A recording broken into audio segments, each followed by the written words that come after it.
Sa isang liblib na baryo sa Palawan, isang pangyayari ang nagdulot ng pagkabigla at takot sa buong komunidad.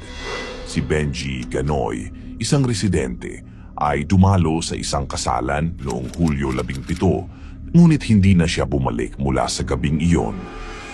Isang linggo matapos ang pagkawala ni Benji, si Junie Buyot, isang saksi, ay sumuko sa mga pulis.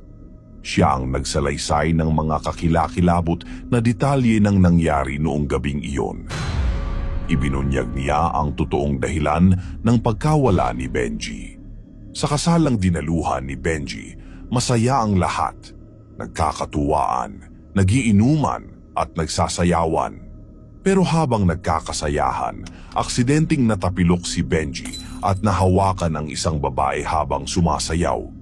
Bagamat tila isang simpleng aksidente lamang, hindi ito nagustuhan ng ama ng babae, si Eladio Bauli. Sa galit ni Eladio, tinawag niya ang kanyang anak na lalaki at dalawa pang kaibigan. Niyaya nila si Benji na sumama sa kanila sa isang liblib na lugar sa baryo. Dito nagsimula ang kalunos-lunos na pangyayari.